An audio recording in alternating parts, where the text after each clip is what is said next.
in regards to this Kazakhstan plane tragedy. We are yet to confirm from our sources. These are the visuals that we can track. The plane requested emergency landing and then it crashed near Kazakhstan. This is a passenger plane. The passenger plane is operated by Azerbaijan Airlines. It had been flying from Baku to Grozny in Russia, but due to the weather conditions, these are the initial reports that we are getting, that due to weather conditions, it had to be rerouted to another place. But unfortunately, it met with this fate that it crashed, and then this huge ball of fire is what one eyewitness over there near Kazakhstan had recorded and has put out. These are the visuals that we have on the screen. This is the latest input that we are getting, that a passenger plane has crashed near the city of Aktau in Kazakhstan, and initial reports suggest that there can be survivors. This is an important, positive ray of hope. Whether there is a rescue operation in place or not, we are yet to get the details. My colleague Vishal is also joining me. Vishal, tell us, what do you know more about this passenger plane crashing near Kazakhstan? So the details are still coming in, but at the moment there seems to be that there were more than 100 people on board. That's what the Kazakh media is saying at the moment. And as you've been mentioning, that the plane was traveling from Baku to Grozny. So Grozny is located in offshoot region of Russia. It's called Chechnya. It's one of the main cities in Chechnya. So the plane was trying to make an emergency landing while this happened. It had requested for emergency landing when this unfortunate crash happened, and there seems to be total destruction of the plane, because the visuals show that the plane has exploded into a ball of fire, but the details are still scant at the moment. We have only received inputs that about 100 people, more than 100 people were there on board. So it remains to be seen as to what kind of damage has been done, what's the casualty. All the numbers will start coming in, but at the moment it seems to be a big tragedy right on Christmas Day. Absolutely unfortunate news coming on it. Vishal, if you can tell us more, looking at the way it has exploded, do we still have chances of any survivors being there, any rescue operation being launched? Which are the authorities that will be deployed in the rescue operation if it's launched or if it has been launched? So air travel is the safest form of travel at the moment statistically, but whenever these accidents, these crashes happen, they generally result in a big tragedy. Almost all the people get killed, unfortunately. But in this instance, it's still early moments. It's hard to say as to what exactly happened, but the plane has exploded because there was a huge ball of fire when the plane landed, tried to make a landing. So it seemed to be making a steady descent into the runway, but suddenly exploded, suddenly made a change in direction and then exploded. So the details will be available to us in the next half hour or so, but at the moment it seems to be that a big tragedy has struck, and more than 100 people could have been feared killed. Right, Vishal, as per the initial reports, we are also getting the information that 72 people were on board this passenger plane when it exploded. There is a twin engine Brazilian manufactured jetliner which is involved in this incident. Can you take us through more details about when are we trying to get any response from the authorities? So yeah, there seems to be actually more than 100 people on board.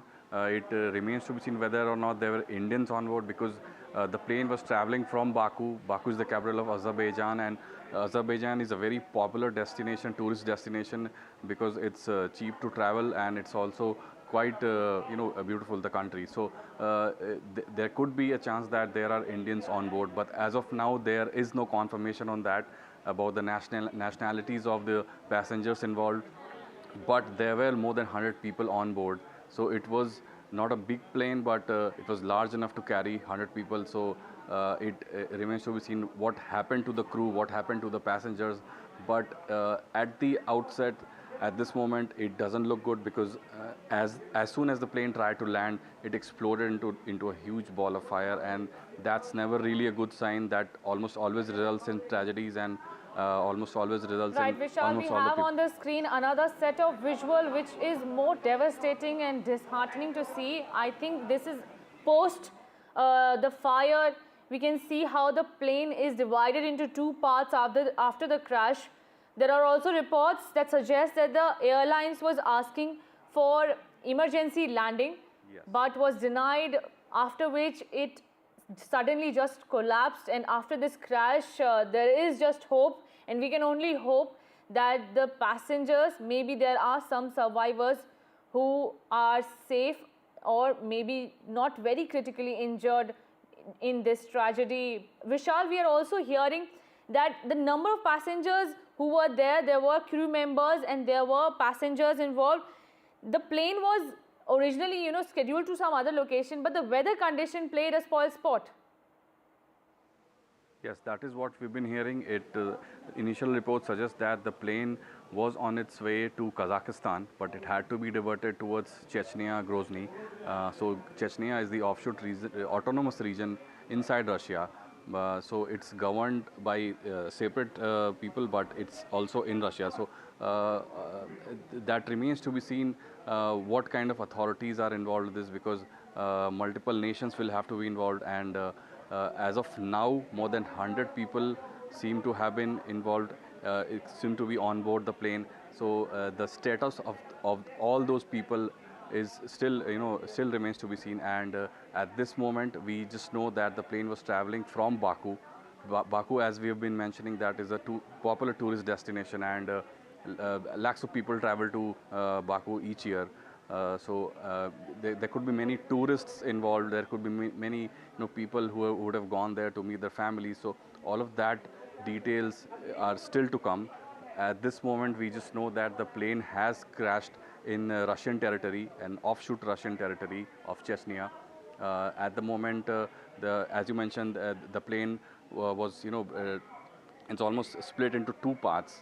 So you can see the scale of the damage. There would be visuals that would show that the plane has almost, it's almost vanished from the surface. And so all of that will come into picture when the investigation is done and when we know more details. But at this moment, more than 100 people could have been feared killed on the Christmas Day.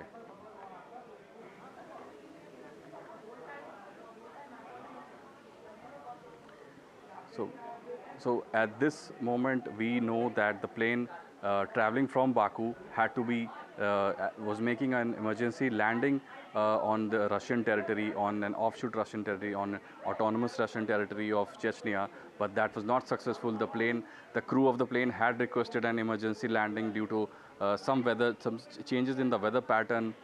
So that was not successful. The plane originally seemed to be on a steady path as it made its descent to the airport, but suddenly you can see that the plane landed and it's exploded into a huge ball of fire. And that's never a good scene. That's almost always results in tragedy, and almost all the people sadly get killed in these scenarios, because although statistically air travel is the safest form of travel, but whenever these tragedies occur, almost all the people get killed. So the details are scant at the moment, but as of now, we know that more than 100 people were on board, and the visuals are quite gory, and the plane has been split into various parts, and all of that will come into picture when the initial investigation is done. At this moment, it's very hard to say what kind of damage has been done, but it's almost certain that... that's coming in at the moment, Vishal, can you confirm to us? Can you repeat that? Yes, any reports of survivors there? Personally, I haven't seen any reports of survivors there, because the scale of damage is pretty high. The plane has been split into various parts, and you can see the visuals from far away that the plane had exploded as it tried to make that emergency landing. So the reports of survivors we are yet to receive, but at this moment it seems to be that a big tragedy has struck Russia and the offshoot region of Russia. So Kazakhstan's Ministry of Emergency Situation has confirmed that a fire broke out at the crash site. Well, the plane was originally scheduled to land in Grozny, but it was redirected to Aktau, as per the information that's coming in, Vishal. Well, that's the latest that we are getting at the moment. Can you give us in detail, help us understand what really happened there when the plane took off till the time it, this unfortunate accident happened? What all transpired there? So the plane was traveling from Baku, but it had to be diverted and it landed in Chechnya, as you mentioned. But it was originally scheduled to travel to a different destination. So all of that will come into picture when the initial investigation, the report comes in. As of now, as I mentioned, the details are quite few. It's still unfolding, but we can confirm that there are more than 100 people on board, and there could be various nationalities involved, because we've been reporting that Baku is a very popular tourist destination, so lakhs of people travel to that country each year. Okay, well, yes, that's an important point that you've made there. Baku is definitely a very popular destination for tourist destination for Indians also now. But at this moment, we believe we can't confirm whether there were any Indians who were traveling from Baku to Grozny in this plane. But at the moment, the information that's coming out, Vishal, is that there could be about 100 people, as you've been saying, 100 passengers on that plane. That includes crew members. How many crew members? Any information on that?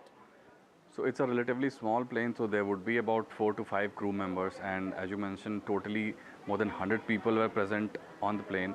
And as it made its tried to make its proper descent on the runway, it's failed. But it had contacted the airport authorities to make that emergency landing, because there had been some sudden change in the weather pattern. It had to change its route. The original destination was, as you mentioned, Chechnya, but it landed somewhere else, and all of that has resulted in a big tragedy. The reports are still coming in. The details are quite few, as I've been mentioning, so we'll get you the latest when they come.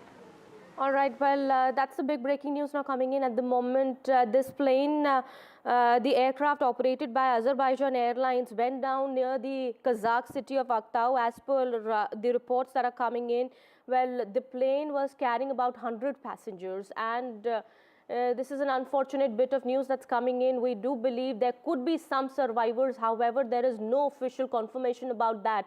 But yes, Kazakhstan Ministry of Emergency Situation has confirmed that a fire indeed broke out at the crash site. This plane was scheduled to land in Grozny, but it did ask for an emergency landing also. There was a request made, but before that could happen, well, this plane crashed near Aktau. That's the latest information that we are getting. We'll try and get more details about that in just a bit from now. Meanwhile, we are shifting our focus now to some more news that we are tracking. Shocking report coming in from Chennai, where an engineering student was sexually assaulted inside one of the most prestigious universities in Chennai. That's the Anna University. Well, the second-year engineering student was sexually assaulted and her male friend was beaten up. Police are on the hunt for 2 suspects. We'll try and get more details about this in just a bit. Meanwhile, that's the latest that's coming in. We are learning as per the latest information that we are getting. This incident has taken place at the Chennai campus. Shocking report that's coming in from Chennai. An engineering student was sexually assaulted inside the Anna University campus. This is a second-year engineering student that we're talking about, and the student was sexually assaulted also. The student's male friend was beaten up by people there. Well, what we are learning at the moment is that the police is looking for 2 suspects in the case. However, we'll try and get more details about this. My colleague Sam also now joins us on the broadcast. Yes, Sam, what more do we know about this case?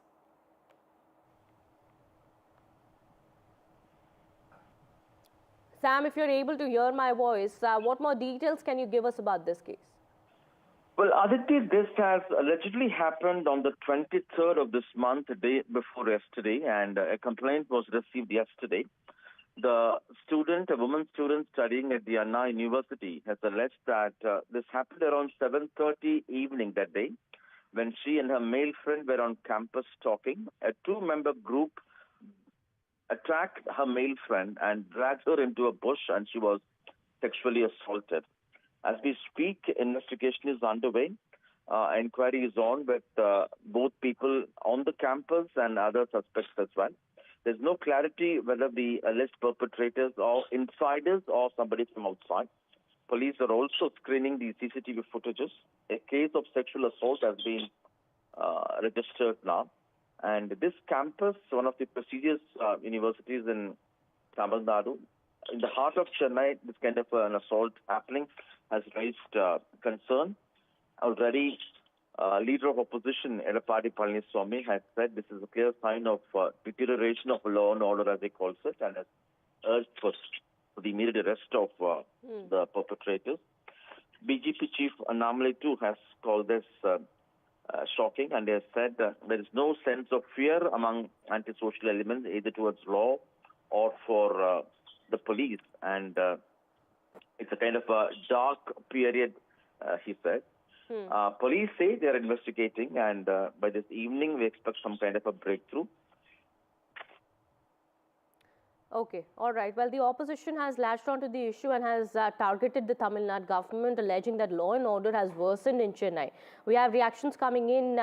BJP spokesperson and Tamil Nadu BJP Vice President Narayan Tirupati. Listening. The capital of Tamil Nadu, headquarters of Tamil Nadu, is becoming a lawless city. This government has got no control on law and order. We strongly condemn this. This is really shocking. A girl has been gang raped, that too in Chennai. Can't believe it. That is the state of law and order. This government has got no excuse to say anything on this. Shame on this government, shame on the chief minister, shame on the departments. How dare this can happen in Chennai? BJP strongly condemn this.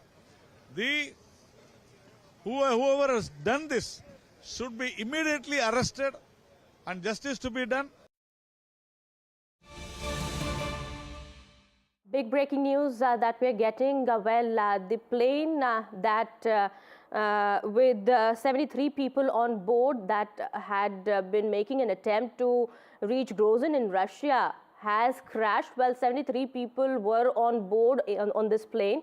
Well, the crash took place after the emergency landing attempt was made. Well, the flight had taken off from Baku and was moving towards Grozny in Russia. However, the details that are coming in, as per that we are learning, the crash has taken place near the Kazakh city of Aktau. We'll try and get more details about it. Meanwhile, those are latest visuals that have come in at the moment with the information also that's pouring in. As per that, we are learning that there were about 73 people on board the plane when it crashed. Well, also as per information that we are learning of, the plane had tried to make an emergency landing but was unsuccessful in doing so, and after which it was seen crashing near the Kazakh city of Aktau. That's the location where the plane had crashed. It's an Azerbaijan Airways plane that has crashed here. Well, as per latest details that are coming in, it's E-190 aircraft.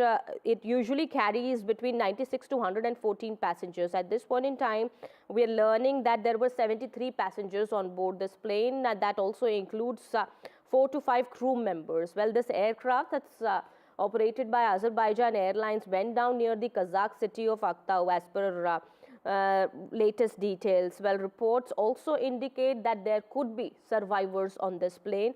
Kazakhstan Ministry of Emergency Situation has confirmed that a fire broke out at the crash site. The plane was scheduled to land in Grozny in Russia, but it was redirected first to Makhachkala and then it was redirected again to Aktau, as per the Grozny airport press office.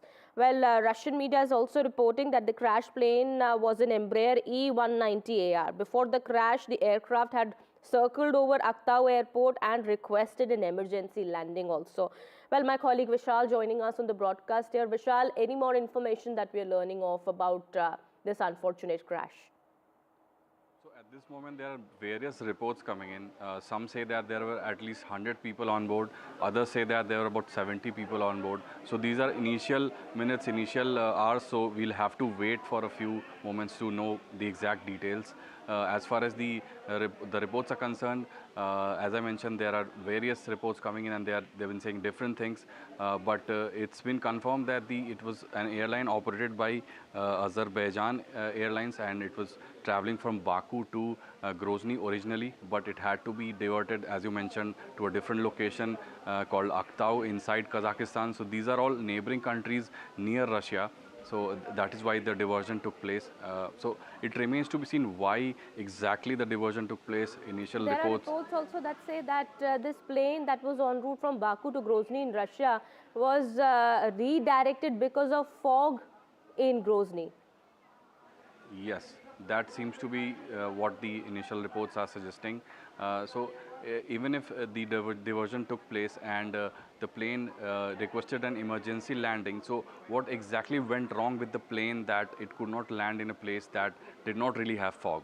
As far as the initial visuals on the screen, doesn't seem to be any fog when the plane tries to make that emergency landing. So what exactly caused the crash? That will be a long-term investigation, because as you mentioned, it seemed to be a routine diversion, nothing untoward about it. But in the end, it has resulted in deaths of at least dozens of people. So far, no official confirmation from the authorities, but it doesn't seem good at the moment, because as I've been mentioning, air travel is the safest form of travel statistically, but whenever these tragedies happen, almost everyone on board gets killed. In this instance, there were anywhere between 70 to 100 people, and there could be Indians also involved, although Indians traveling to Chechnya doesn't seem likely, but Baku is a really popular destination, so that could be one of the factors that Indian could also be on board. Okay, well, Kazakhstan authorities have commented. They've reacted saying that the fire broke out at the crash site. Russian media is also reporting that the crashed plane was an Embraer E190AR. And before the crash, the aircraft was seen circling over Aktau airport. It had requested an emergency landing also, but all those attempts that were being made at that point in time clearly failed. All right, so any information, what could have, could have gone wrong? What are the possibilities? I mean, when the plane took off from Baku, things were probably all right. Did anything go wrong, or anything that we are learning of? What could have gone wrong? So that all depends on the investigation. At this moment, it's hard to say what exactly went wrong, because as the visuals suggest, the plane seemed to be making a normal descent to the runway, but as the runway approached, it suddenly exploded into a ball of fire, and that's never a good sight. Whenever that occurs. But Vishal, you know, important to note here is that it was redirected twice.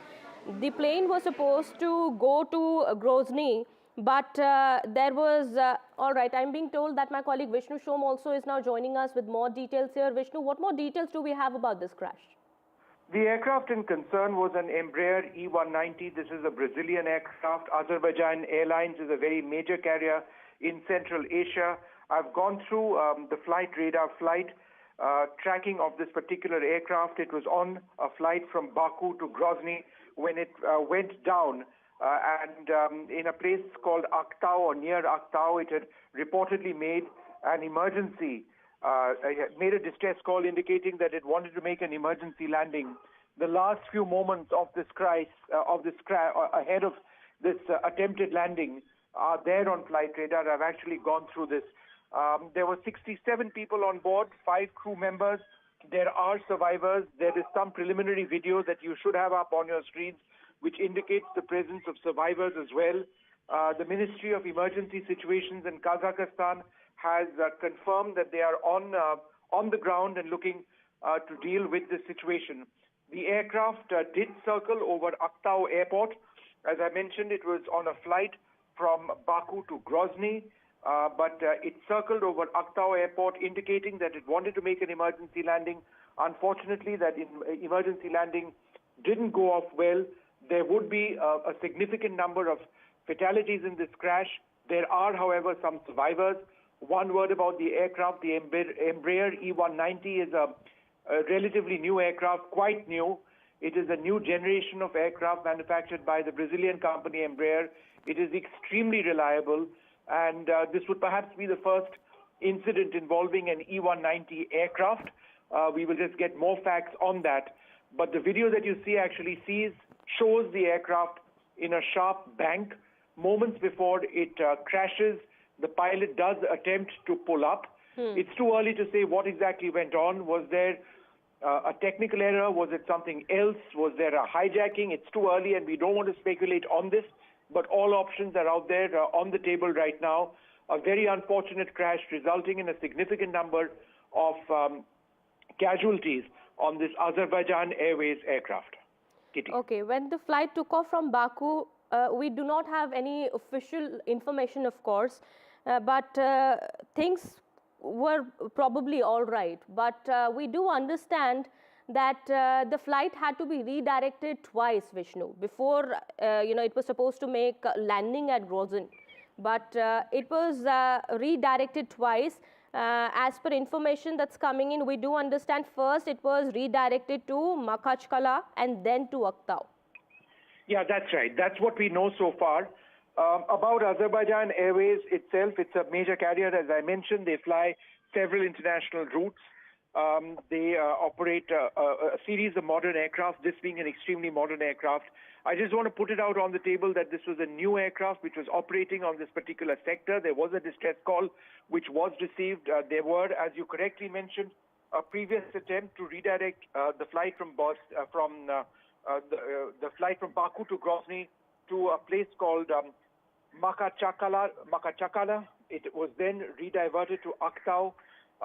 Flight Radar 24, the popular app, actually picks up the track of this aircraft moments before it attempted that landing near Aktau. It had requested that landing from the Flight Radar track. I can show the aircraft descending sharply and at considerable speed. It does appear to make a couple of circles above the airport or in the vicinity of the airport, but then, it sort of plummets down as the video shows. Moments before that, you can see the pilot try to perhaps pull up, but unfortunately, the impact is significant, but miraculously, there are survivors over here. We do not know how many have survived and how many have perished. All right, Vishnu, thank you so much for getting us all those details there. We'll keep an eye on the developments coming in. Meanwhile, Russian media has reported that the crashed plane was an Embraer E190AR. Before the crash, the aircraft also circled over Aktau airport and had requested for an emergency landing, but that clearly failed to happen. Well, also, there are reports, Russian news agencies are reporting that the Azerbaijan Airlines plane was en route from Baku to Grozny in Russia's Chechnya, but was redirected due to fog in Grozny. Well, what really happened there? What went wrong? We're trying to get more details about that. There is no official confirmation about what had gone wrong on that flight, but we do understand there were more than 60 people on board. That is what we are learning of at the moment. We'll keep an eye on the details. Yeah. Well, with that, it's time for a short break. Yeah, more continues on the other side.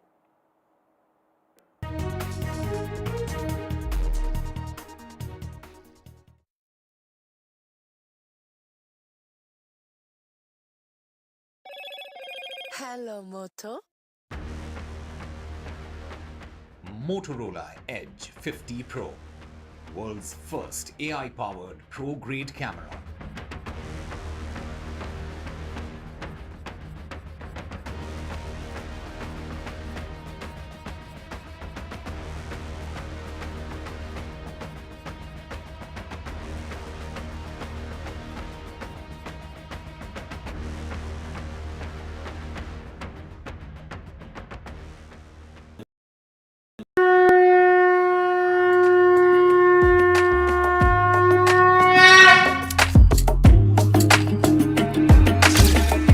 Mahakumbh, a festival of faith, the world's biggest spiritual festival, the divine dip at the spiritual Sangam,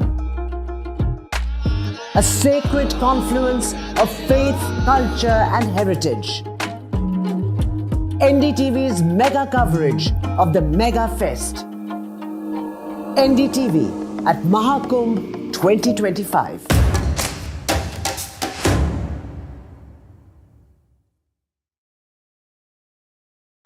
NDTV shines with 38 prestigious wins at the News Television Awards 2024.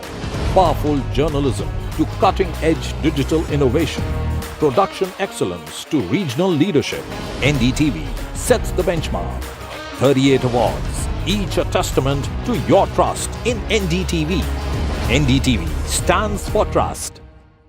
In today's interconnected world, India's voice is more crucial than ever.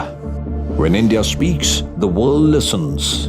At NDTV World, we are that voice, bringing you intelligent and insightful news from India and beyond. From geopolitics and diplomacy to economic shifts, migrations, tech disruptions, and the stories of our diaspora. We cover the news that shapes our global future. NDTV World, your new home for global news is here. I've been reporting.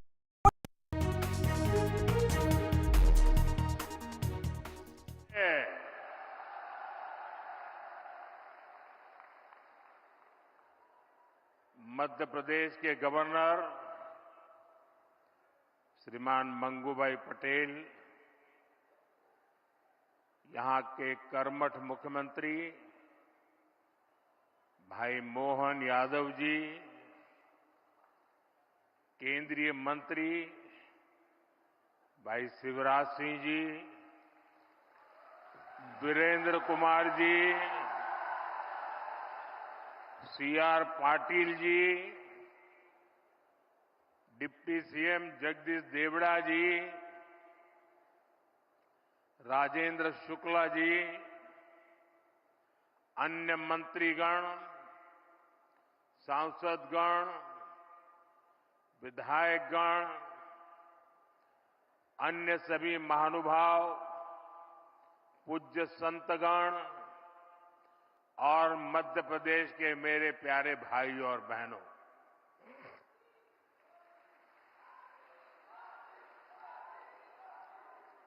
आज पूरे विश्व में Christmas की धूम है।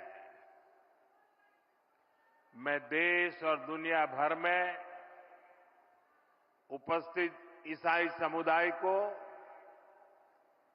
Christmas की ढेर सारी बधाई देता हूं।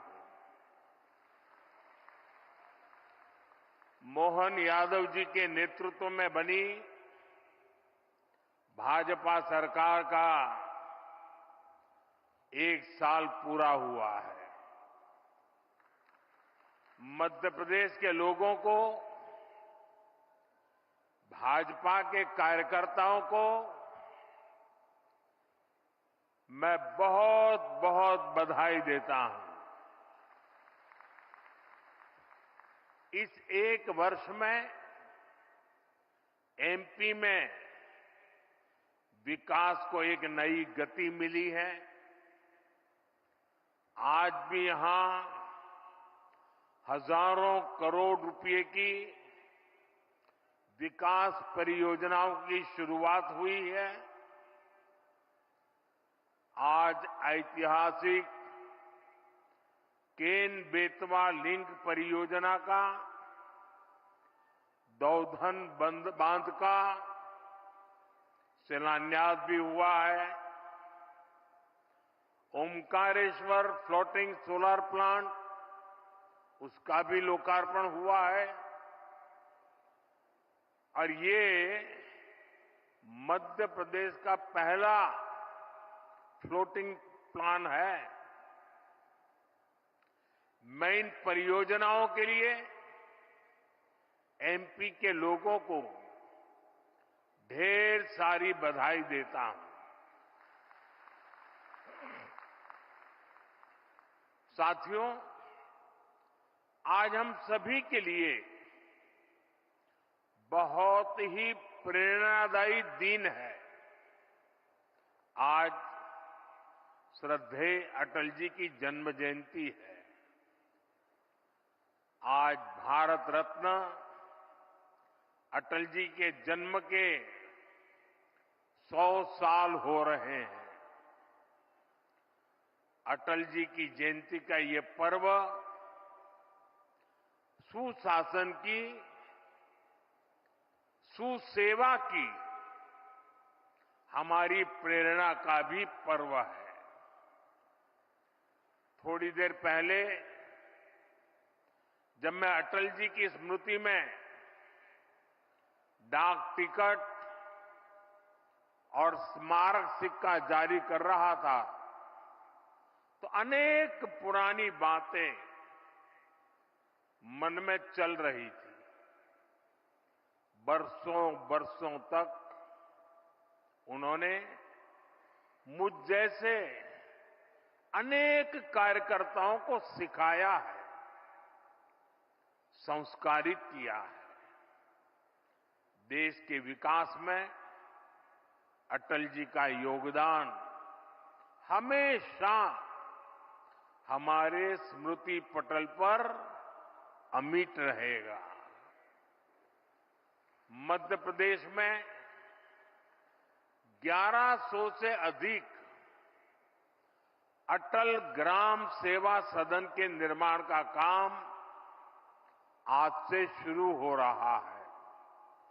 इसके लिए पहली किस्त भी जारी की गई है। अटल ग्राम सेवा सदन गांवों के विकास को नई गति देंगे। साथियों, हमारे लिए सुशासन दिवस सिर्फ एक दिन का कार्यक्रम भर नहीं है। गुड गवर्नेंस, सुशासन भाजपा सरकारों की पहचान है। देश की जनता ने लगातार तीसरी बार केंद्र में भाजपा की सरकार बनाई। मध्य प्रदेश में आप सभी लगातार भाजपा को चुन रहे हैं। इसके पीछे सुशासन का भरोसा ही सबसे प्रबल है। और मैं तो जो विद्वान लोग हैं, जो लिखा पट्टी एनालिसिस करने में माहिर है, ऐसे देश के गणमान्य लोगों से आग्रह करूंगा कि जब आजादी के 75 साल हो चुके हैं तो एक बार इवैल्यूएशन किया जाए। 100-200 विकास के, जनहित के, गुड गवर्नेंस के पैरामीटर निकाले जाएं और फिर जरा हिसाब लगाएं कि कांग्रेस सरकारें जहां होती हैं वहां क्या काम होता है, क्या परिणाम होता है। जहां लेफ्ट वालों ने सरकार चलाई, कम्युनिस्टों ने सरकार चलाई, वहां क्या हुआ। जहां परिवारवादी पार्टियों ने सरकार चलाई, वहां क्या हुआ। जहां मिलीजुली सरकारें चली, वहां क्या हुआ। और जहां जहां भाजपा को सरकार चलाने का मौका मिला, वहां क्या हुआ। मैं दावे से कहता हूं, देश में जब जब भाजपा को जहां जहां भी सेवा करने का अवसर मिला है, हमने पुराने सारे रिकॉर्ड तोड़ के जनहित के, जन कल्याण के और विकास के कामों में सफलता पाई है। निश्चित मानदंडों पर मूल्यांकन हो जाए, देश देखेगा कि हम जन सामान्य के प्रति कितने समर्पित है। आजादी के दीवानों ने जो सपने देखे थे, उन सपनों को साकार करने के लिए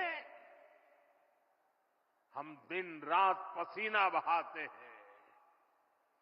जिन्होंने देश के लिए खून बहाया,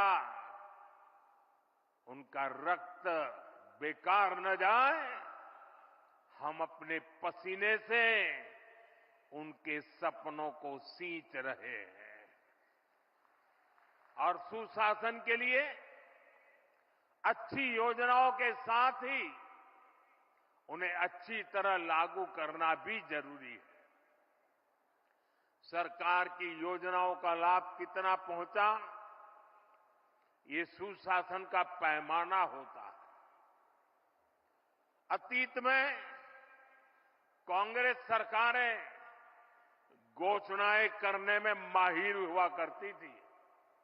घोषणाएं करना, फीता काटना, दिया जलाना, अखबार में तस्वीर छपवा देना, उनका काम वहीं पूरा हो जाता था।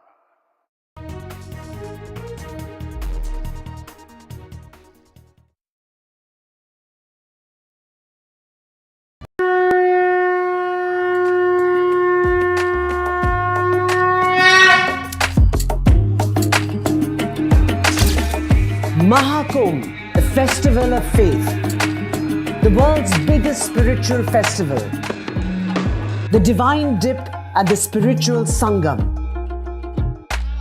a sacred confluence of faith, culture and heritage. NDTV's mega coverage of the Mega Fest. NDTV at Mahakumbh 2025.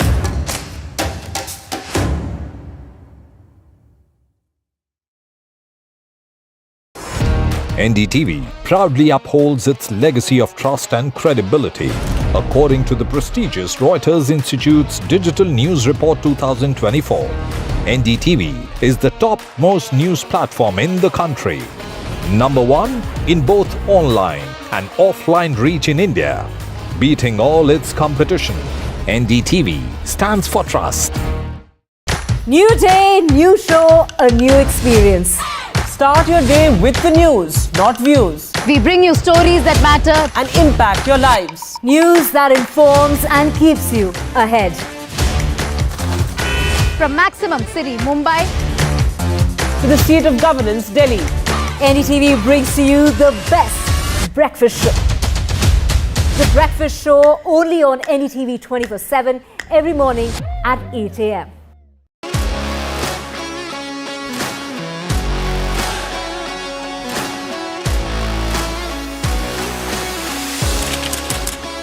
We are able to maintain the democratic fabric and the democratic system.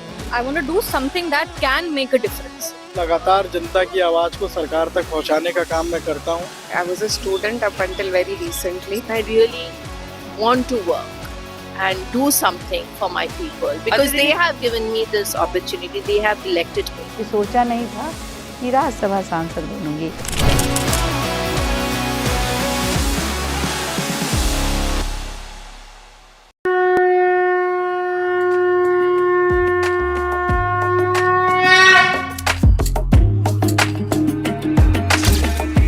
Mahakumbh, the festival of faith, the world's biggest spiritual festival, the divine dip at the spiritual Sangam,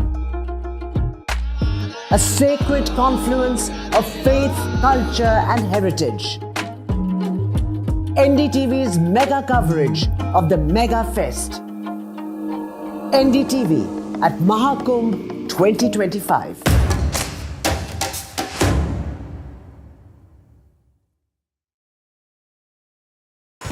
NDTV shines with 38 prestigious wins at the News Television Awards 2024.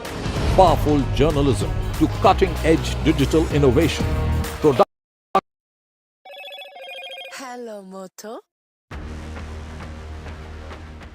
Motorola Edge 50 Pro, world's first AI-powered pro-grade camera.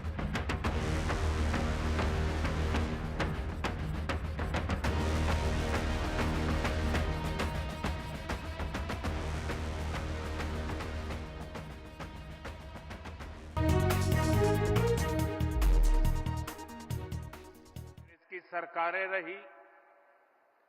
Congress government पर अपना जन्मसिद्ध अधिकार समझती है, लेकिन governance का उससे 36 का नाता रहा है। जहां कांग्रेस, वहां गवर्नेंस हो ही नहीं सकती। इसका बहुत बड़ा खामियाजा दशकों तक यहां बुंदेलखंड के लोगों ने भी भुगता है। पीढ़ी दर पीढ़ी यहां के किसानों, यहां की माताओं बहनों ने बूंद बूंद पानी के लिए संघर्ष किया। ये हालात क्यों बने? क्योंकि कांग्रेस ने कभी जल संकट के स्थायी समाधान के बारे में सोचा ही नहीं। साथियों, भारत के लिए नदी जल का महत्व क्या है, इसको समझने वाले पहले लोगों में, और आपको भी जब बताऊं तो आश्चर्य होगा, यहां किसी को भी पूछ लीजिए, हिंदुस्तान में किसी को पूछ लीजिए कि देश आजाद होने के बाद सबसे पहले जल शक्ति, पानी का सामर्थ्य, पानी के लिए दूरंदर्शी आयोजन, इसके विषय में किसने सोचा था, किसने काम किया था? यहां मेरे पत्रकार बंधु भी जवाब नहीं दे पाएंगे। क्यों? जो सच्चाई है उसको दबा के रखा गया, उसे छिपा करके रखा गया, और एक ही व्यक्ति को क्रेडिट देने के नशे में सच्चे सेवक को भुला दिया गया। और अब मैं बताता हूं, देश आजाद होने के बाद भारत की जल शक्ति, भारत के जल संसाधन, भारत में पानी के लिए बांधों की रचना, इन सब की दूरदृष्टि किसी एक महापुरुष को क्रेडिट जाती है तो उस महापुरुष का नाम है बाबा साहब आंबेडकर।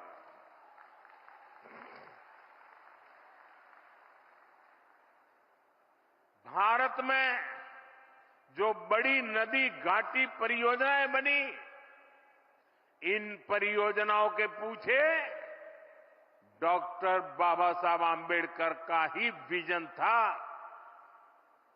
आज जो केंद्रीय जल आयोग है, इसके पीछे भी डॉक्टर आंबेडकर के ही प्रयास थे। लेकिन कांग्रेस ने कभी जल संरक्षण से जुड़े प्रयासों के लिए, बड़े बांधों के लिए बाबा साहब को श्रेय नहीं दिया, किसी को पता तक नहीं चलने दिया। कांग्रेस इसके प्रति कभी भी गंभीर नहीं रही। आज 7 दशक बाद भी देश के अनेक राज्यों के बीच पानी को लेकर कुछ न कुछ विवाद है। जब पंचायत से पार्लियामेंट तक कांग्रेस का ही शासन था, तब ये विवाद आसानी से सुलझ सकते थे।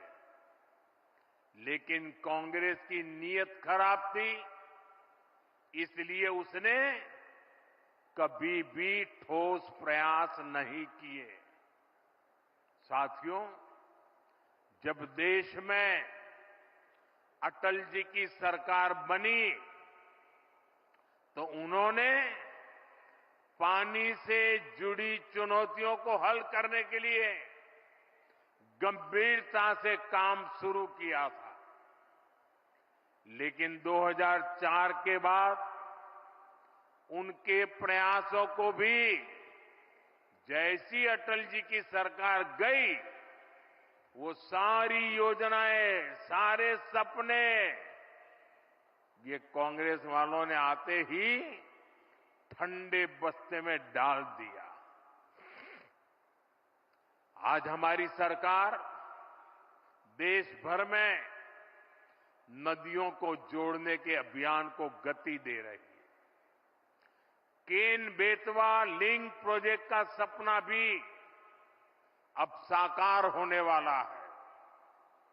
केन बेतवा लिंक प्रोजेक्ट से बुंदेलखंड क्षेत्र में समृद्धि और खुशहाली के नए द्वार खुलेंगे।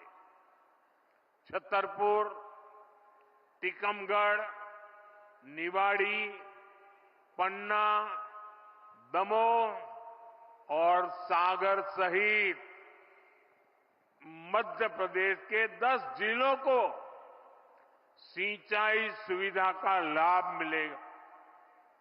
अभी मैं मंच पे आ रहा था, मुझे यहाँ के अलग अलग जिलों के किसानों से मिलने का मौका मिला। मैं उनकी खुशी देख रहा था, उनके चेहरों पे आनंद देख रहा था। उनको लगता था कि हमारी आने वाली पीढ़ियों का जीवन बन गया। साथियों, उत्तर प्रदेश में जो बुंदेलखंड का हिस्सा है, उसके भी बांदा, महोबा, ललितपुर और झांसी जिलों को फायदा होने वाला है। साथियों, मध्य प्रदेश देश का पहला राज्य बना है जहां नदियों को जोड़ने के महाअभियान के तहत 2 परियोजनाएं शुरू हो गई है। कुछ दिन पहले ही मैं राजस्थान में था। मोहन जी ने उसका विस्तार से वर्णन किया।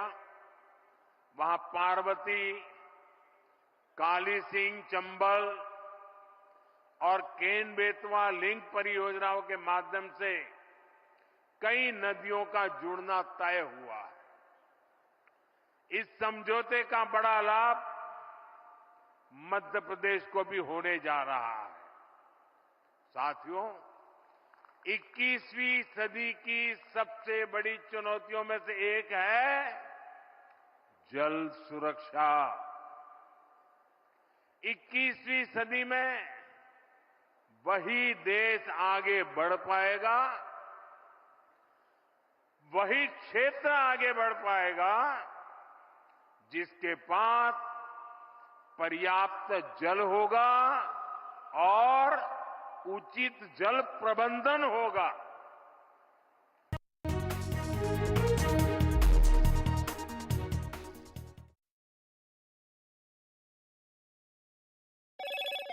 Hello, Moto.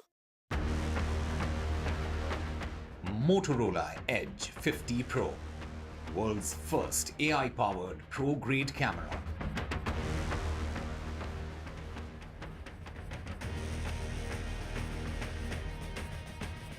Students sexually assaulted at Chennai's Anna University, on-campus shocker at prestigious university.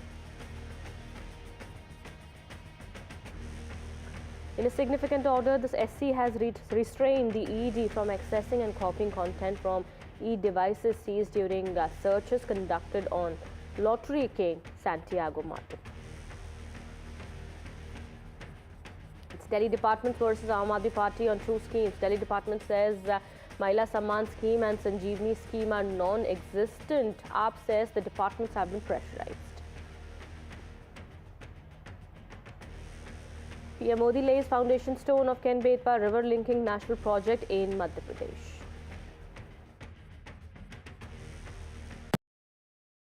In today's interconnected world, India's voice is more crucial than ever. When India speaks, the world listens. At NDTV World, we are that voice, bringing you intelligent and insightful news from India and beyond. From geopolitics and diplomacy to economic shifts, migrations, tech disruptions, and the stories of our diaspora, we cover the news that shapes our global future. NDTV World, Your new home for global news is here. I've been reporting on all issues, big and small, from Andhra Pradesh, Telangana, rest of South India, bringing you all the action, all that you need to know, all that you want to know. The energy of Maximum City is infectious. I bring in that energy in our news coverage from financial capital Mumbai. Covering from the southernmost part of India over the last 23 years, I bring in-depth and 360-degree coverage from the Dravidian heartland. The land of Mishti is also known for its bitter politics. I have seen much water flow under the Howrah Bridge, covering Bengal in all its vivid colors.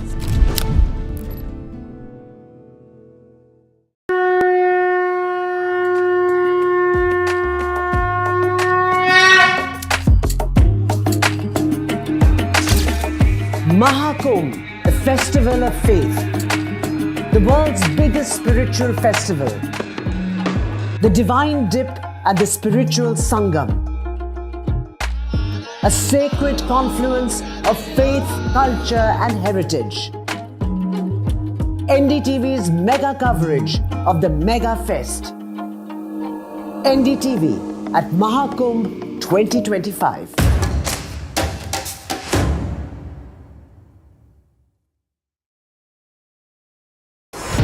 NDTV proudly upholds its legacy of trust and credibility. According to the prestigious Reuters Institute's Digital News Report 2024, NDTV is the top-most news platform in the country. Number 1 in both online and offline reach in India. Beating all its competition, NDTV stands for trust. New day, new show, a new experience. Start your day with the news, not views. We bring you stories that matter and impact your lives. News that informs and keeps you ahead. from Maximum City, Mumbai, to the seat of governance, Delhi. NDTV brings to you the best breakfast show. The breakfast show only on NDTV 24/7 every morning at 8 a.m.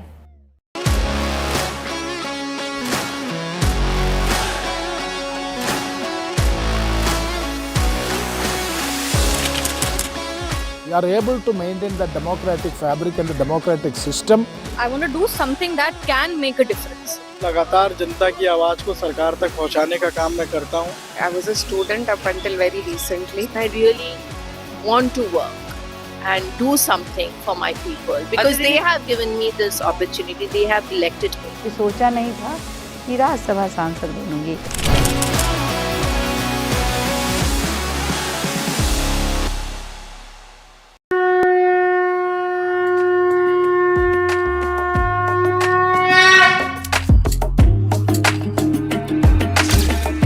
Mahakumbh, the festival of faith, the world's biggest spiritual festival, the divine dip at the spiritual Sangam, a sacred confluence of faith, culture and heritage. NDTV's mega coverage of the Mega Fest. NDTV at Mahakumbh 2025.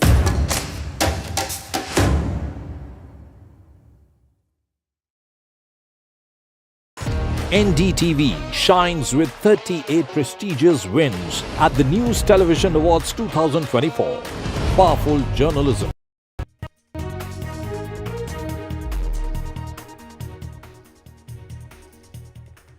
Hello and welcome to NDTV. I'm Ankit Tyagi. Let's quickly take a look at the headlines we're tracking at 2 p.m. Passenger plane with nearly 70 people on board crashes in Kazakhstan. Plane burst into flames after the crash. The airplane had requested for emergency landing. Reports indicate at least 25 survivors.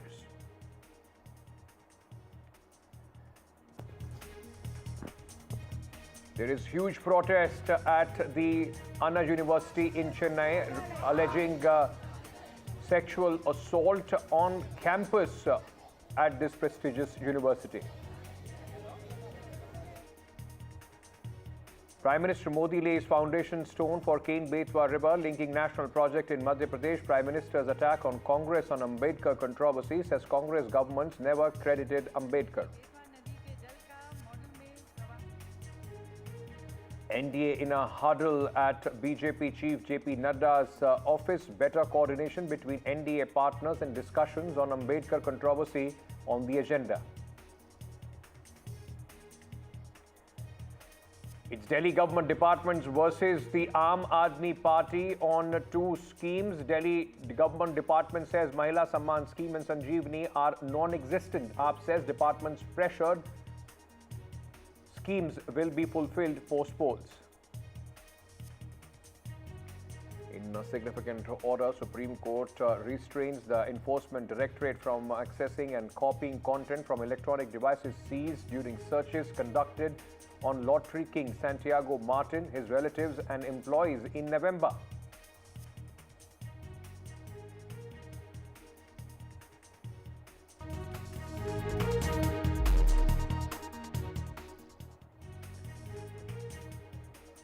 Ladies and gentlemen, let's quickly go across to this story that we have been continuously tracking here on NDTV. A passenger plane from Azerbaijan Airlines burst into flames after crashing near the Aktau city of Kazakhstan. Reuters has reported and has said that this has in fact been confirmed by the emergency ministry of the country.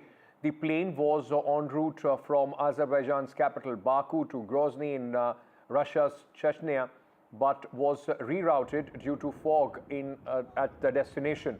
A video showed the aircraft rapidly losing altitude and started banking to its right. It crashed into an open field and burst into flames. Reports also indicate that there are at least 25 survivors as far as this plane is concerned. Let me bring in at this moment Christina Maliak. She's the correspondent for Sputnik, that's the news agency in Russia. Thank you, Christina, for joining us with details on this story. At this moment, what are the rescuers telling you? How many people have been rescued and what's the situation on the ground? Hello. As far as we know, that an Azerbaijan Airlines plane flying from Baku to Grozny crashed in Kazakhstan. There were 62 passengers and 5 crew members on board. Among them was 16 Russian citizens and 37 Azerbaijani citizens, and as well as 6 Kazakhs and 3 Kyrgyz citizens. As far as we know, 27 survivors were taken to hospitals after the plane crash in Kazakhstan. That's the information we got from the Ministry of Emergency Situations of Kazakhstan. As far as we know as well, 52 rescues and 11 units of equipment from the Ministry of Emergency Situation is still working on the plane crash. And the plane crash was a collision of flock of birds. So the special commissions should conduct an investigation in the connection of the crash. That's all what we know from the Ministry of Transport and from the Ministry of Emergency Situation of Kazakhstan. Right. You know, Christina, also any word as far as the reason for this crash, any initial information why this plane suddenly, in fact, crashed? As far as we know, the cause was a collision with a flock of birds. All right, thank you for joining us with all those details at this moment. In fact, Christina giving us a view of what had happened at this moment. 27 people have been taken to the hospital after this plane crashed. Let me also bring in Sanjay Lazar, aviation expert, who is with us at this moment. Vishnu Shom, my colleague, is also, in fact, with us. All right, we'll go to Vishnu in just a short while from now. But Mr. Lazar, thank you so much for joining us. You know, you've seen the video as well, and it suddenly happened. I mean, the plane requested emergency landing, and it suddenly, even before people could react, it was on a very quick spiral down before it crashed, sir. Yes. First of all, it's a tragic accident, and you know, the visuals, I've gone through a number of videos from various angles, and it's reported that the aircraft was en route to Baku and was diverted due to fog. It did circle a bit here and then suddenly plummeted. Now I heard your other correspondent from Sputnik talking about a bird hit, but you know, I can't seem to imagine that it could be such a disastrous bird hit at such a height, and it suddenly crash landed in a ball of flame, which I think probably we'd have to wait for the investigations and look deeper into it. But it's miraculous that 27 people were taken to the hospital. We believe there are between 20 and 25 survivors. I'm praying that they recover more. But looking at the way that it imploded on impact and just burst into flames, hard to say that there would be more. But we are keeping our fingers crossed and praying. But it will be interesting to see what the results of an investigation would be, because there don't seem to be any impact of birds initially in any of the videos that I have seen, or sudden deceleration. So it's quite a mystery. And this is an Embraer, and it's been a reasonably safe aircraft in all versions. They've had about 7 or 8 accidents so far, but this is really unusual. So I'm sure the people at Embraer will also want to look at it and chip in. That is exactly what I was coming to next, just to get a sense of the aviation safety record of Azerbaijan as well, and the airlines. Like you said, that relatively there hasn't been much, in fact, mishaps as far as this airlines is concerned. In that regard, could you also tell us what aircraft was this, and what make was this aircraft, and any information regarding that? This is an Embraer, and this is a Brazilian aircraft. It's a reasonable, that's what I was talking about, a reasonably safe type of aircraft. And, a couple of, an Indian airline also operates it within India, and it's had a very good safety record by and large. So I would not put it on the aircraft type, or it's got to do with other circumstances. Azerbaijan Airlines has an average safety record, so there's nothing to write home about, nor is there anything to panic about. This has to be something out of the ordinary. During the history of Embraer, they've only had 8, serious accidents so far, like I said.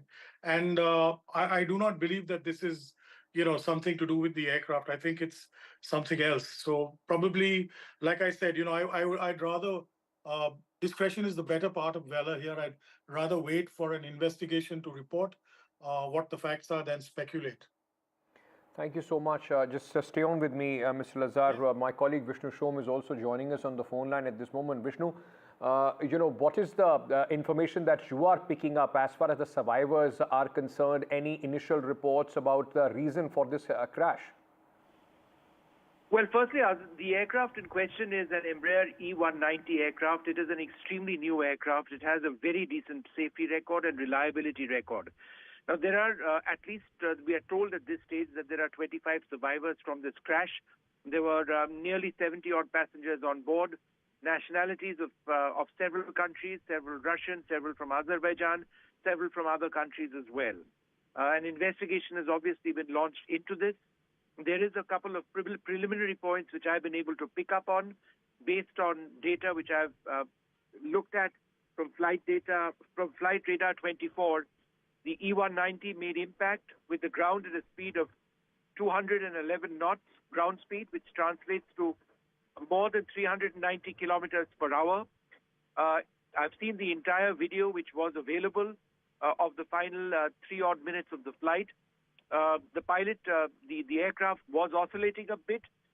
It was going up and down. Towards the last stages of the flight, it descended very sharply. It picked up airspeed to a significant extent before the pilot attempted to pull out to flare to reduce the angle of attack going into the landing. Unfortunately, that did not work out, obviously, for whatever the reasons are, and it made impact at a speed of more than 390 kilometers per hour or 211 knots. Now, just by way of information, and this isn't necessarily or isn't likely a cause of the crash, Flight Radar 24 tracks most aircraft around the world, civilian aircraft. They track it through various means. One of those is through a system called ADS-B, which generates data on the exact location of the aircraft. It's based on signals which the aircraft actually, signals from the aircraft. Flight Radar 24 says that this particular aircraft encountered GPS jamming or global positioning system jamming, as a result of which the ADS-B signal was lost to the receivers of Flight Radar 24. So for a large part of the flight, they didn't have a direct fix on the location of the aircraft, but they did pick it up towards the end of the flight, and they were able to record through data the final few moments of the flight, the details of which I have indicated to you.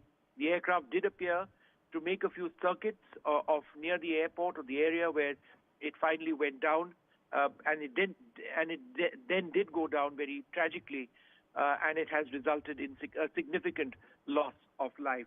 In terms of Azerbaijan Airlines, there have been a couple of incidents. In 2005, there was an Antonov AN-140, which is a Russian-built aircraft that crashed shortly after takeoff from Baku. That resulted in the death of 23 people on board. There was an emergency in December. There were earlier concerns as well, but no other crashes I'm aware of. But in terms of the airline itself, it's a major carrier. It's been certified as a 4-star airline by Skytrax. It's 4 out of 5 possible stars. It has a decent quality of service. It is well known, several international operations. It successfully passed an IATA operational safety audit. IATA is the International Aviation Transport Association. So it is regarded to be a major airline. So what exactly happened? Were there factors other than technical factors which caused this? What were those? All of that we will need to wait and find out. But yes, the aircraft was squawking 7700. In other words, they had let out a distress signal. It was emanating a distress signal indicating that there was an emergency, shortly after which the aircraft crashed. Vishnu, thank you for that detailed information as far as this crash is concerned. Let me also bring in our colleague who's joining us at this moment. Vishal is tracking this story very, very closely, sifting through all the news reports that are coming in at this moment. Vishal, what is the condition of the survivors? Some reports suggest 14 people have survived. Others, in fact, Christina was telling us 27 people have been taken to the hospital. What are we picking up? So the latest is that more than 25 people seem to have survived this unfortunate crash. As you mentioned, there are other reports that suggest that about 14 have survived. Most of the reports that are coming in at the moment, they say that more than 24 people have survived this crash, which seems to be very surprising, because in a moment like this, in a situation like this, when the aircraft explodes on impact, generally most of the people are dead, because even though air travel is regarded as one of the safest forms of travel, it generally results in a disaster when there is a crash. So that didn't seem to happen this time, luckily, nonetheless, it's a tragedy. Right on Christmas Day, people were traveling from Baku to Grozny, which is an autonomous region in Russia. But it was a relatively small travel. It's just 500 kilometers away, the distance. It would have taken about 1 hour 10 minutes for the people to get from Baku to Grozny. But the flight had to be diverted to another location in Kazakhstan, which is also in the neighboring region. So all of that happened because there was some fog issue in the Grozny airport. That's what the authorities are saying at the moment. And the diversion happened, and there was some emergency situation inside the aircraft, because as our experts have been saying that the aircraft was emanating some distress signal as it approached the airport. So all of that will come into picture when the initial investigation gives out a report. At the moment, we can say that more than 40 people have been confirmed killed, and about 25 seem to have survived.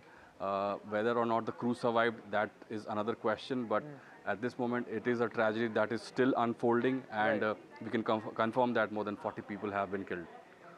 Okay, Vishal, stay on with me. Mr. Lazar, may I understand from you, like Vishal was telling us at this moment, that there was some kind of distress signal that was also, in fact, that also emanated from the aircraft.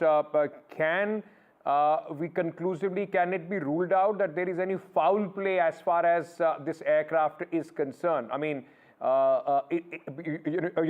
because a lot of people, and I'm going through many posts, because Russia is involved in a conflict with Ukraine, a lot of these kind of things also give a lease of life to a lot of conspiracy theories. Well, Ankit, first of all, I'd just like to say that, Vishnu was bang on. I've read all the reports that Vishnu spoke about, and he was very correct on the GPS-B and the GPS-A trackers by Flight Radar 24. I personally, from the videos, it does not look like any foul play occurred.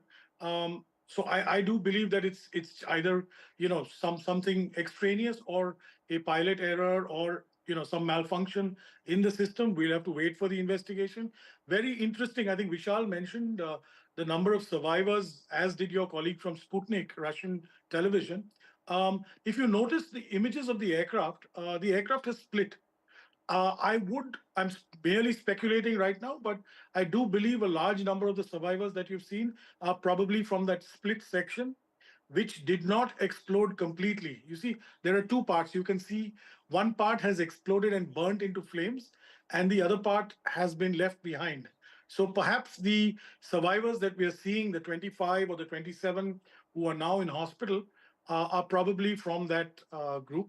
And I pray that, more survive and recover.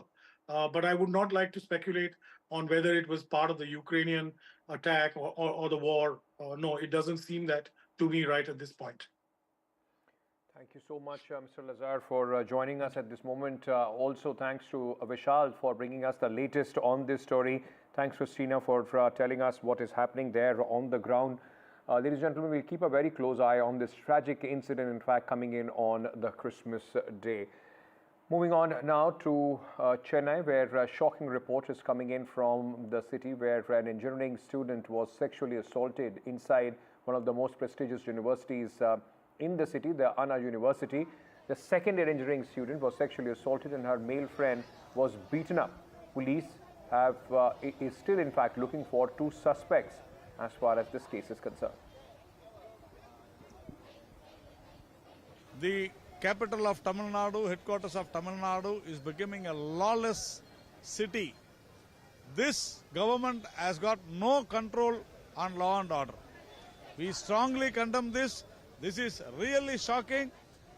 A girl has been gang raped, that too in Chennai. Can't believe it. That is the state of law and order. This government has got no excuse to say anything on this. Shame on this government, shame on the chief minister, shame on the departments. How dare this can happen in Chennai? BJP strongly condemn this. Whoever has done this should be immediately arrested and justice to be done. Sam, Daniel, my colleague, is joining us with more details on this story. Sam, at this moment, of course, the politics aside, what is the situation as far as the girl is concerned, and where is the police in their investigation?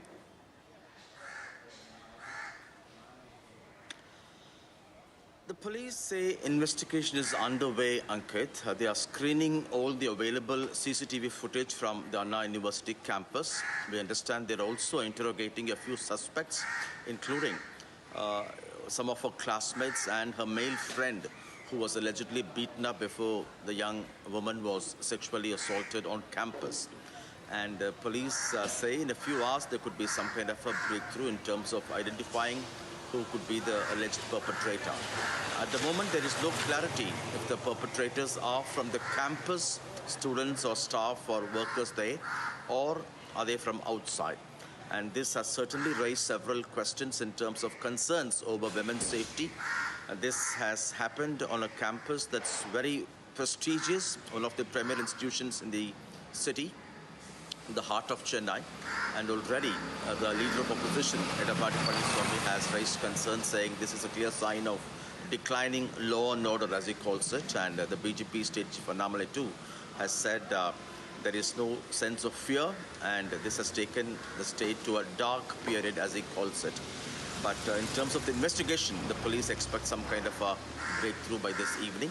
This has allegedly happened on the 23rd, and the young student had reported the next day, that's yesterday, based on which a case of sexual assault has been registered, and no formal arrest as we speak now, but police expect a quick breakthrough. Right, so police is hoping that there will be some sort of a breakthrough soon, but You know, Sam, it also raises questions, not only just on the university, because of course the campuses have their own security system, their guards, so on and so forth, but also in a sense, the question mark on the policing, the fear of law as far as Chennai is concerned. That's what the opposition has been time and again alleging, that one thing is on the way the police act after a crime has been committed, but it's another thing that generally among the antisocials or those who violate law, there is very little sense of fear either over the police or over the law. That's something the opposition has been saying, but this has been denied by the state police. They cite data saying that the crime rate in the state has been declining. But when incidents like this happen, particularly incidents of sexual assault of women, certainly it shakes up the confidence people have on the police, and it takes a long time for them to repose that kind of a trust. And they hope that there will be a quick, impartial investigation, and whoever are the perpetrators, they will be brought to book. Police say the woman student is doing fine. Whether they have subjected her to the medical examination mandatory, at the moment there is no clarity, but we expect a formal response very soon. Thank you so much for joining us with all those details, Sam. Daniel, in fact, reporting on this story. Let me very quickly go across to this breaking news which is coming in at this moment. There is a key NDA coordination meeting at the BJP chief JP Nadda's residence. In fact, we are getting you the inside scoop of what happened in this NDA huddle. On the Ambedkar controversy, that remained a big talking point between all the alliance partners. In fact, coordination between the allies was also discussed. Home Minister Amit Shah, JP Nadda addressed the meeting and discussed joint efforts to counter the opposition, which is in fact quite aggressive as far as the BJP is concerned, attacking the government and the BJP specifically on the Ambedkar issue. Let me bring in my colleague Vasudha Venugopal, who is joining us with more details on this. Vasudha, important meeting, and you've got us some key details of what is happening inside. It also underlines the fact that the BJP wants the allies to step up their efforts in countering the opposition's attack, specifically on the Ambedkar issue. That's right, Ankit, and I come to you from right outside JP Nadda's residence. JP Nadda is the BJP president, and just a short while ago, this very important meeting of NDA leaders got over. In fact, Chandrababu Naidu, the most important constituent of NDA with 16 MPs, was among the last to leave. He, along with the party leader, Krishna Devarailu, and of course, Ramo Naidu, Civil Aviation Minister, were among the last to leave. But of course, this meeting saw all important NDA parties taking part. Eknath Shinde, the former Chief Minister and presently Deputy Chief Minister of Maharashtra, could not make it, but of course he sent Pratap Rao Jadhav, Senior Minister. He also, Jiten Ram Majhi, Lalan Singh, Anupriya Patel, H.D. Kumaraswamy, several people were there, and Nitish Kumar could not make it, but Lalan Singh was there in his place. But the most important thing in this meeting was the central figure was, of course, Amit Shah, and he spoke the most, is what we hear. JP Nadda was also there. He also spoke, and the primary, the central point, the pivotal point of this meeting was to ensure effective, seamless coordination amongst all NDA partners when it comes to ensuring that the narrative of the NDA is taken to the ground, and the opposition's, allegations on Amit Shah and on the BJP that they are anti-Dalit, or for that matter, they've not worked for the empowerment of Dalits, does not take shape on ground. The BJP and the NDA wants to ensure that all MPs work as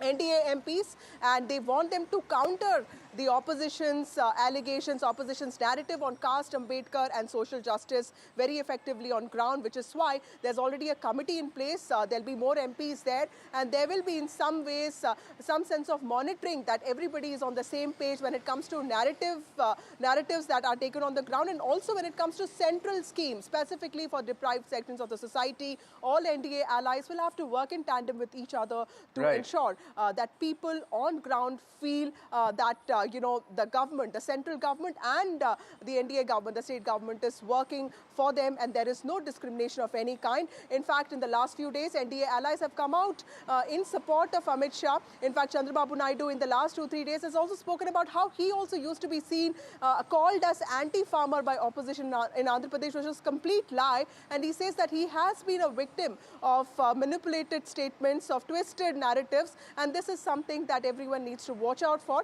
The allies are completely with NDA, with Amit Shah on this, and this meeting was only to strengthen that support and ensure that all NDA allies speak in one voice, especially to the people of the country with regard to caste and Ambedkar.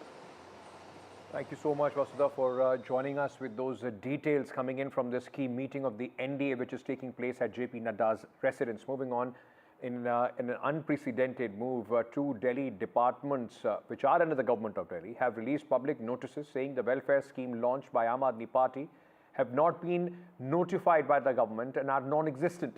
Senior officers in Delhi government have released a public notice and disowned the registration process started by Chief Minister Atishi and former Delhi Chief Minister Arvind Kejriwal for two schemes announced by the ruling Aam Aadmi Party in the national capital. The Department of Women and Child Development, in a public notice in newspapers, has said the Mukhyamantri Mahila Samman Yojana does not exist and has not been approved by the Delhi government. It has urged citizens to refrain from sharing personal information with individuals or groups claiming association with this fake scheme, as it could result in identity theft and financial fraud. Similarly, the Health and Family Welfare Department has also debunked claims about a non-existent Sanjeevani Yojana, which allegedly promises free healthcare for residents over 60 years in the national capital. The notice advises the people of Delhi to be cautious and not to be misled by fraudulent claims about free medical services. The latest flashpoint, which comes weeks ahead of the Delhi Assembly polls, sparked a slugfest between the BJP and the Aam Aadmi Party. तो जाहिर तौर पे ये चुनावी घोषणा है, चुनावी घोषणा के बेसिस पे जनता को भरोसा है, तो जनता को भरोसा है, जनता रजिस्टर कर रही है। जो लोग रजिस्टर कर रहे हैं उन लोगों को चुनाव के बाद हम अपने ये वाली वो दिलाएंगे, उनको ये बेनिफिट दिलाएंगे। इनका पूरा मकसद है कि जनता को 2100 रुपए की योजना का बेनिफिट ना मिले। इनका पूरा मकसद है कि जनता को संजीवनी योजना का बेनिफिट ना मिले। सर, आज जो पब्लिक नोटिसेस जो इशू हुए थे मुख्यमंत्री महिला सम्मान योजना और फिर संजीवनी योजना के बाद, अब अरविंद केजरीवाल ने बोला है कि ये झूठ है और फिर जो ऑफिसर्स हैं उन पे कार्रवाई भी की जाए। अरविंद केजरीवाल को चाहिए कि जब ये बोल रहे थे कि वो झूठ है तो उनको आतिशी मार लेना को भी साथ में कटघरे में खड़ा करना चाहिए। दिल्ली में सरकार आम आदमी पार्टी की है, मुख्यमंत्री आतिशी मार लेना, मुख्यमंत्री अरविंद केजरीवाल पूर्व मुख्यमंत्री उस पार्टी के संयोजक हैं। अरविंद केजरीवाल जाके कहते हैं कि हम ये महिला सम्मान, मुख्यमंत्री महिला सम्मान योजना करेंगे, संजीवनी करेंगे, और आतिशी मार लेना की सरकार एक विज्ञापन निकालती है कि जो भी व्यक्ति इस तरह की घोषणाएं कर रहा है वो दिल्ली की जनता के साथ धोखाधड़ी कर रहा है। इसका मतलब अरविंद केजरीवाल धोखाधड़ी कर रहा है, तो इसका जवाब तो आतिशी मार लेने को देना है। अगर उस योजना को कानूनी प्रावधान नहीं दिया गया, उस योजना को कैबिनेट में अप्रूवल नहीं मिली, उस पर कोई डिस्कशन नहीं जो वो विज्ञापन बताता है, तो फिर ऐसा झूठ बोलने का पाप अरविंद केजरीवाल दिल्ली की जनता के साथ क्यों कर रहे हैं, उसका स्पष्टीकरण दे। सर, आज अरविंद केजरीवाल ने ये भी कहा कि कॉन्स्पिरेसी के तहत अब बीजेपी जो है आतिशी को अरेस्ट करवाना चाहती है। इसे अब मैंने अभी बताया कि अरविंद केजरीवाल भविष्यवक्ता है, वो घोषणा करते हैं मनीष सिसोदिया गिरफ्तार होंगे, वो हो जाते हैं, ओहो, फिर वो कहते हैं सत्येंद्र जैन जेल जाएंगे, वो भी चले जाते हैं, फिर वो अपने लिए कहते हैं, वो भी चले जाते हैं। अब अगर वो आतिशी के लिए कह रहे हैं तो इसका मतलब अरविंद केजरीवाल के पास कुछ ऐसे कागजात हैं जिससे वो आतिशी को जेल भेजना चाहते हैं, और वो आतिशी को डरा रहे हैं कि इस योजना को बंद मत करो, ये विज्ञापन निकाल के तुमने ठीक नहीं किया है। तो अगर अरविंद केजरीवाल खुद अपनी एक महिला मुख्यमंत्री को जेल भेजना चाहते हैं तो ये उनका अपना निर्णय है। Ishika joins us with more details on this story. It's a battle that gloves are off in this battle, Ishika. Government officials going against their own government.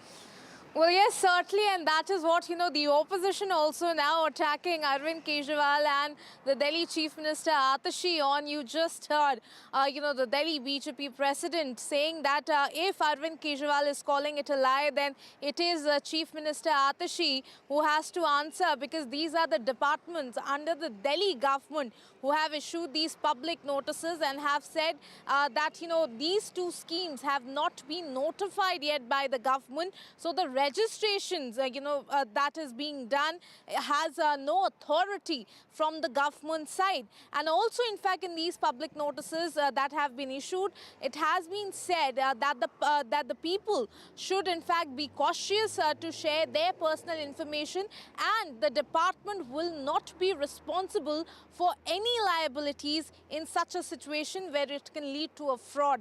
So certainly here now, over that, we have also heard the Aam Aadmi Party national convener also reacting to this, saying that the BJP is frustrated, and also said that, these are all lies, and also in fact said that whichever officer has in fact issued these public notices, action will be taken. He has in fact said this today while he was with the Chief Minister Atashi. So it remains to be seen how it will pan out in the coming days. But certainly, since it is the election season, it is going to, it is only going to snowball. But apart from that also, we are seeing that these two schemes basically were the two big poll promises that were made by the Aam Aadmi Party. And we saw it was the top leaders of the Aam Aadmi Party, Arvind Kejriwal, Manish Sisodia, Atashi, who themselves had went, in fact, to start this doorstep registration. So it is also in a way an embarrassing moment also for the government. Remains to be seen how it will pan out in the coming days. Over to you. Thank you so much for joining us with all those details at this moment. Ishika reporting on this big battle between the government of Delhi and the Aam Aadmi Party. Now, the battle for Delhi, in fact, the Congress is also hitting out at both the Aam Aadmi Party and the BJP. The Congress is trying to make this a triangular contest. Delhi Congress has released a white paper, and Congress has hit out at both the Aam Aadmi Party and the BJP.